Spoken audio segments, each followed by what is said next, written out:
right, FightHype.com. Sean Zattel here with one of the very best trainers in all of boxing, Kevin Barry. Kevin, I say that, and it only gets more true because now it really used to be you and Joe and your son Taylor, and now it's Ryan Martin, Guido Vianello. What is the 8-0 fighter? Umar Salamov. Well, no, that's the light heavyweight. I know him. But you got another kid who's 8-0 in here.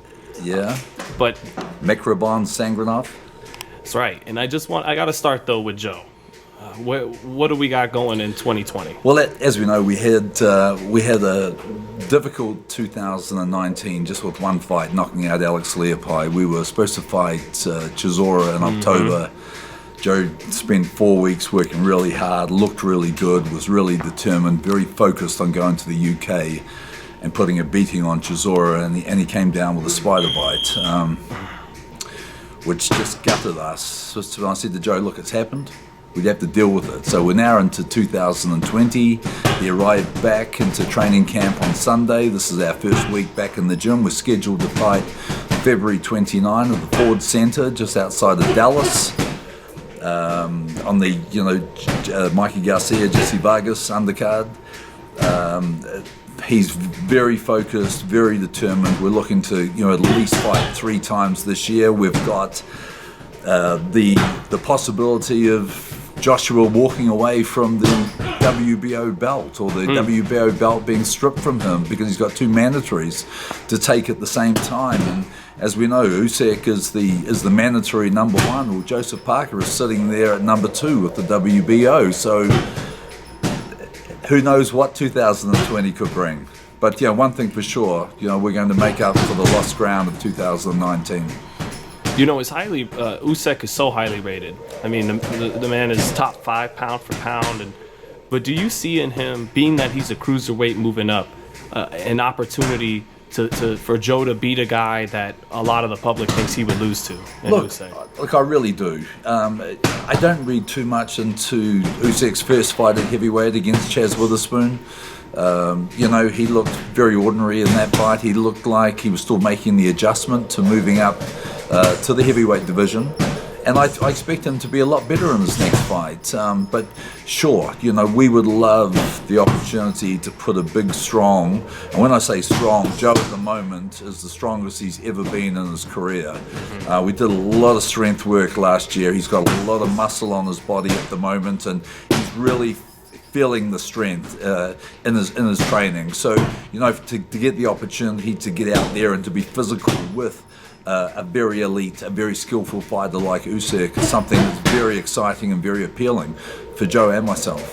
How do you think Joe would beat Usyk if that fight were to happen? Well, you're not going to dance away from him and try and outbox him on the outside, because he's a very skillful boxer. You're going to have to put a lot of pressure on him. You're going to have to cut off the escape route for Usyk, the angles that he makes. You'd have to intercept all that, without saying too much more.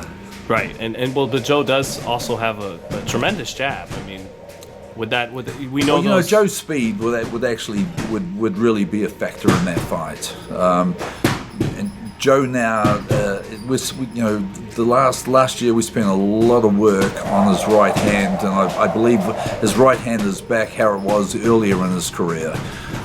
He went away from it for a while. We've got that straight right hand firing very fast and very heavy at the moment.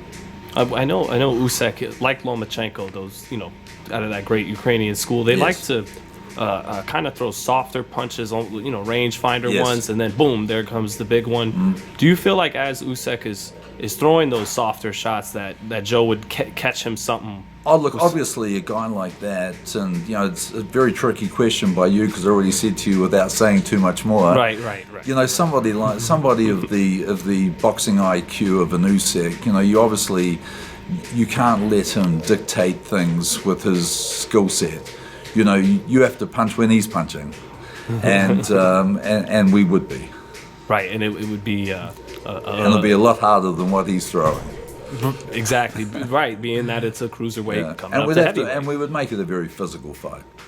And also, would Joe be able to, a lot of heavyweights, Usyk may have that that agility advantage. You know, quicker, faster guy. Would that be the case with Joe as well? You feel like he could, because you mentioned Joe's speed could give him problems. Would it be most equal? definitely? Look, I think Joe. I wasn't impressed with Usyk's speed in the Chaz Witherspoon fight. And he looked like it was a different guy carrying that extra weight. So whether his body is caught up with it now, only time will tell. Will that change though as he grows into the weight? You think? Possibly, possibly. But it's a guy that's been at cruiserweight for a long time. Throughout his amateur career, and all of his professional career to date. So sometimes when you step up in class, a lot of guys don't quite make it. And it's a big step from cruiserweight to heavyweight. Now, sure, there's been great fighters do it in the past, but there's only a very small handful of them. There was a guy named Evander Holyfield. You may have heard of him. That did it, yeah. Michael Moore, of course, did it. Right. He went from light heavy. Right. But was Usyk a guy that kind of blew you away at cruiserweight? Where this guy's pretty tremendous? I'm a big Usyk fan. Yeah, when he won the World Series, I thought it was, especially the final fight against Garcia, I thought it was one of the best boxing displays of the year. But that was at cruiserweight. Was a hell of a performance, though. Yeah. Definitely.